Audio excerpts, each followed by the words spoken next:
Assalamualaikum warahmatullahi wabarakatuh. Perkenalkan, nama saya Novita Indasari, NIM C912181130.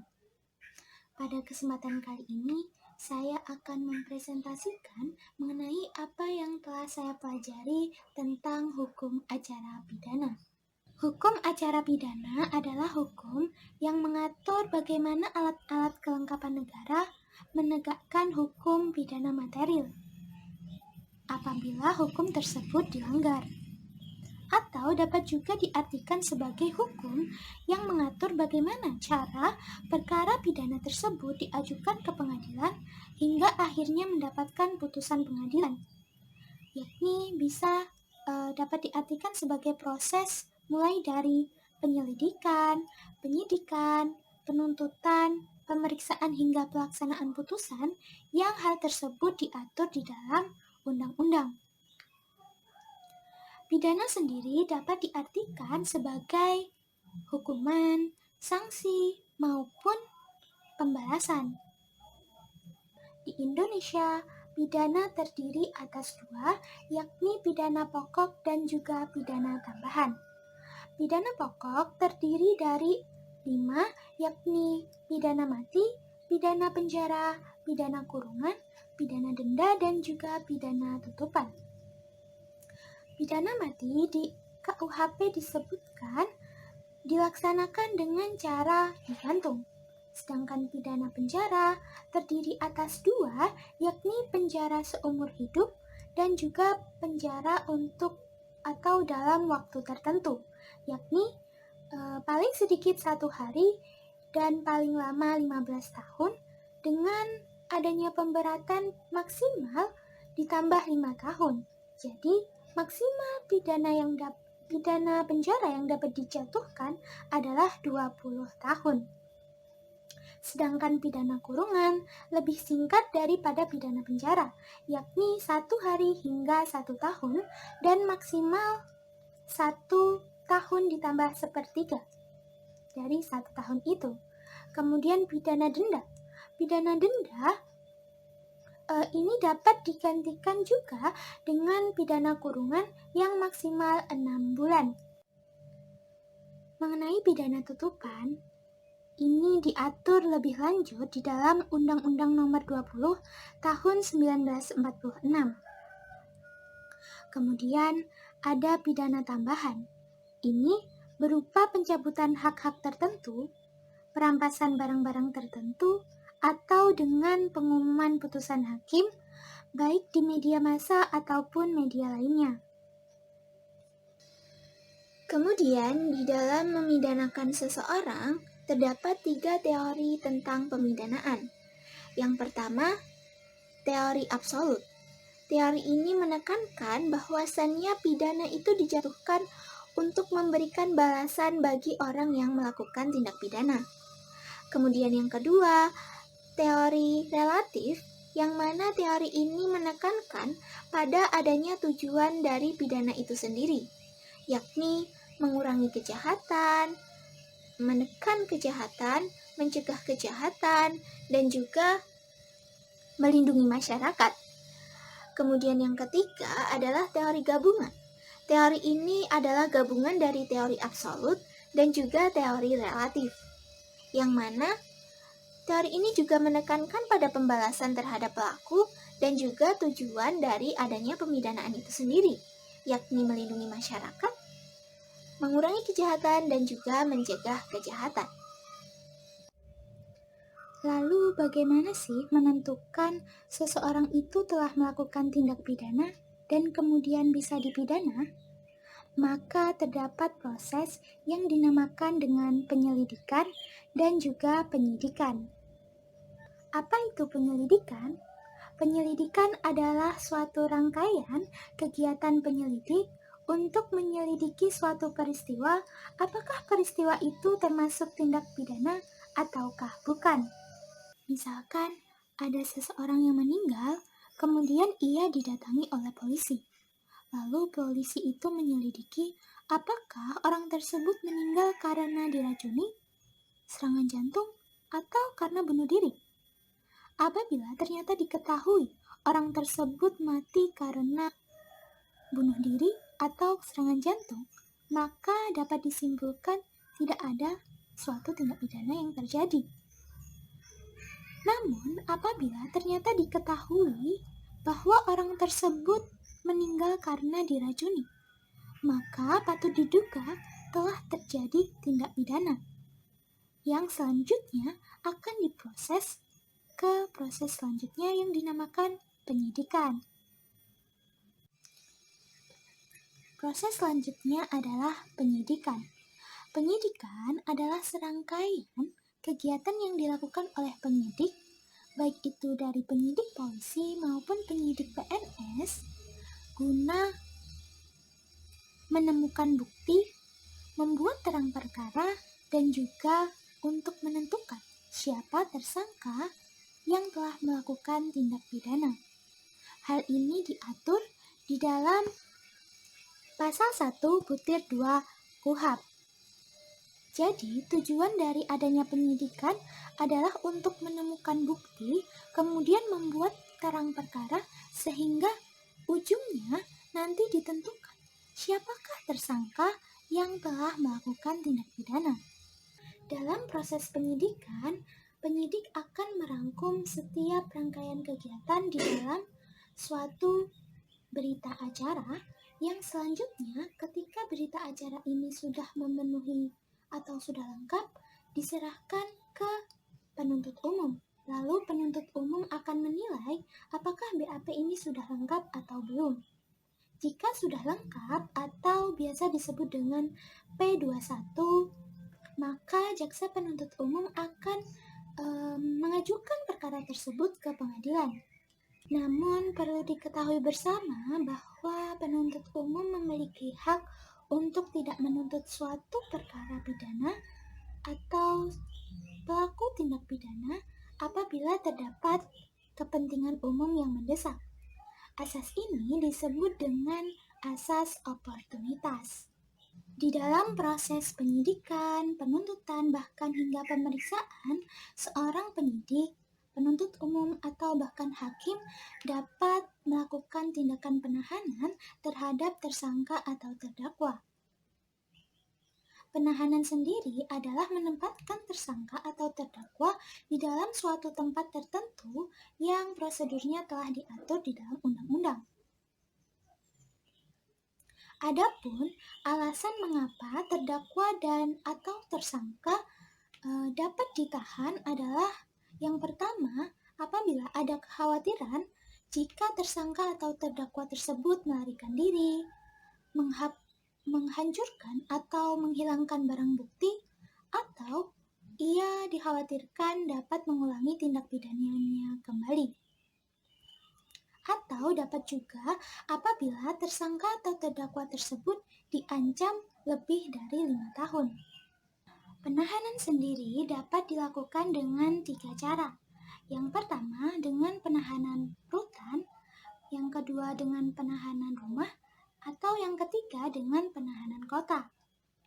Adapun lama dari penahanan itu sendiri telah diatur di dalam KUHP, yakni pasal 24 hingga pasal 26. Dalam pasal 24 disebutkan bahwa penyidik hanya dapat menahan tersangka selama 20 hari ditambah dengan perpanjangan maksimal selama 40 hari. Jadi, maksimal penyidik hanya dapat menahan tersangka selama 60 hari. Lalu di pasal 25 KUHP diatur bahwa penuntut umum hanya dapat menahan tersangka atau terdakwa selama 20 hari dan perpanjangan selama 30 hari. Lebih dari itu, maka penuntut umum haruslah melepaskan tersangka atau terdakwa tersebut. Kemudian, dalam proses pemeriksaan, di dalam pasal 26 KUHP, hakim diberi wewenang untuk menahan tersangka atau terdakwa, yakni maksimal atau harinya itu dibatasi selama 30 hari dan dapat diperpanjang maksimal selama 60 hari. Jadi maksimal yang penahanan yang dilakukan oleh hakim hanyalah sebatas 90 hari. Kemudian mengenai alat bukti dan barang bukti. Orang sering salah mengartikan alat bukti dan barang bukti. Mereka sering menganggap sama. Padahal keduanya adalah hal yang berbeda. Alat bukti telah dibatasi oleh KUHP tepatnya pasal 184 hanya terdiri dari 5, yakni pertama, keterangan saksi, kedua, keterangan ahli, ketiga, surat, keempat, petunjuk, dan yang kelima adalah keterangan terdakwa. Lalu bagaimana dengan misalkan senjata yang digunakan oleh pelaku? Apakah hal tersebut tidak bisa dijadikan sebagai bukti? Nah, disinilah perbedaan antara barang bukti dan alat bukti. Barang bukti sempat disinggung di dalam KUHP beberapa kali, namun pengertian secara yuridisnya tidak dicantumkan di dalam KUHP itu. Namun disinggung bahwa barang bukti itu berhubungan dengan benda sitaan.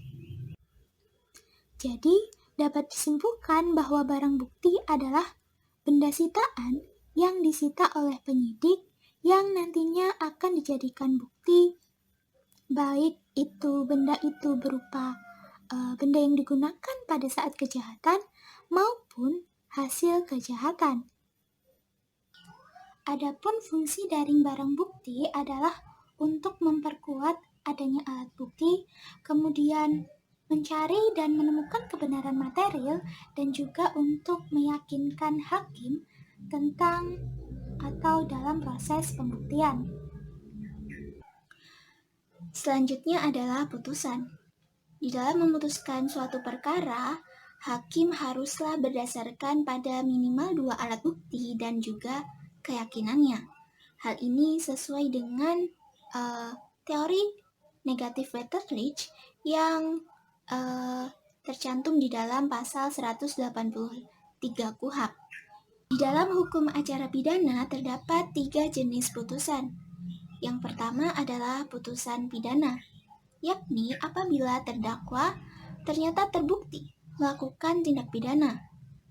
Kemudian yang kedua adalah putusan bebas, yakni apabila terdakwa ternyata tidak terbukti melakukan suatu tindak pidana, atau tindakan terdakwa ini tergolong mendapatkan alasan pembenar.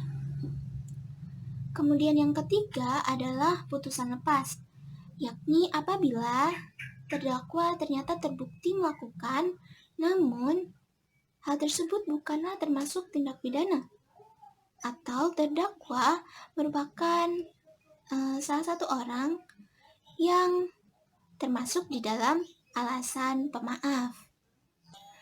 Adapun dasar pertimbangan hakim dalam memutuskan perkara pidana haruslah berdasar pada surat dakwaan dan juga proses pembuktian. Yang selanjutnya, hakim akan memutuskan dengan minimal 2 alat bukti dan juga keyakinannya. Mengapa harus ada keyakinan hakim? Karena di dalam hukum acara pidana yang dicari adalah kebenaran material, yakni apakah terdakwa benar-benar melakukan tindak pidana tersebut ataukah tidak. Lalu bagaimana jika hakim ternyata tidak yakin? Maka dalam hal ini, hakim haruslah menggunakan asas in dubio pro reo, yakni apabila hakim tidak yakin, maka putusan yang dijatuhkan haruslah yang paling meringankan terdakwa. Lalu bagaimana jika pelaku tindak pidana melakukan tindak pidana kembali setelah adanya putusan hakim? Maka dalam hal ini pelaku tersebut termasuk ke dalam residivis, yakni apabila dia dijatuhi hukuman, maka hukumannya diperberat sebesar 1/3 dari hukuman yang dijatuhkan kepada dia. Kemudian mengenai pembebasan bersyarat. Apabila narapidana telah menjalani minimal 2/3 dari masa hukumannya, atau paling sedikit 9 bulan, maka ia berhak untuk mendapatkan pembebasan bersyarat. Pembebasan bersyarat ini diberikannya pembebasan bersyarat diberlakukan juga, yakni masa percobaan. Masa percobaan ini selama sisa waktu atau sisa hukuman yang belum dijalani oleh narapidana tersebut ditambah dengan 1 tahun. Ketentuan tersebut diatur di dalam KUHP, yakni pasal 15, 15A dan juga 16. Selanjutnya adalah sistematika KUHP. KUHP merupakan Undang-Undang Nomor 8 Tahun 1981. Mengapa ia disebut dengan KUHP?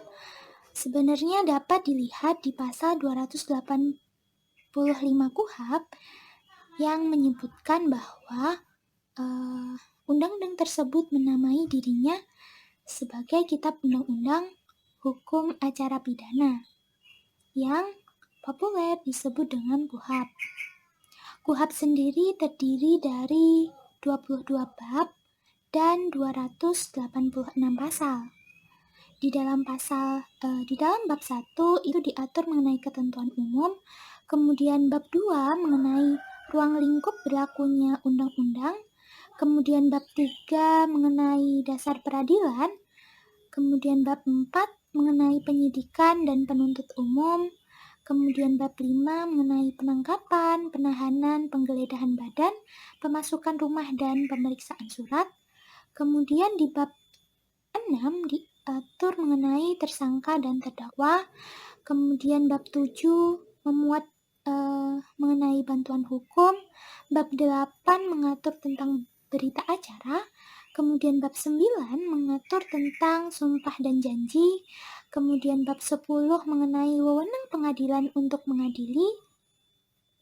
Kemudian bab 11 mengatur mengenai koneksitas. Bab 12 mengenai ganti kerugian dan rehabilitasi. Kemudian bab 13 mengenai penggabungan perkara, gugatan ganti kerugian. Kemudian bab 14 mengatur tentang penyidikan. Selanjutnya bab 15 mengatur tentang penuntutan. Bab 16 mengatur tentang pemeriksaan di sidang pengadilan. Kemudian bab 17 mengatur upaya hukum biasa, yakni banding, kasasi. Kemudian bab 18 mengatur tentang upaya hukum luar biasa, yakni peninjauan kembali. Kemudian bab 19 mengatur tentang pelaksanaan putusan pengadilan. Kemudian bab 20 mengenai pengawasan dan pengamatan pelaksanaan putusan pengadilan. Kemudian bab 21 mengatur tentang ketentuan peralihan dan bab 22 mengatur tentang ketentuan penutup. Itulah yang dapat saya sampaikan mengenai apa yang telah saya pelajari tentang hukum acara pidana. Bila ada kesalahan atau kekurangan dalam menyampaikan presentasi kali ini, mohon maaf yang sebesar-besarnya. Sekian yang dapat saya sampaikan. Wassalamualaikum warahmatullahi wabarakatuh.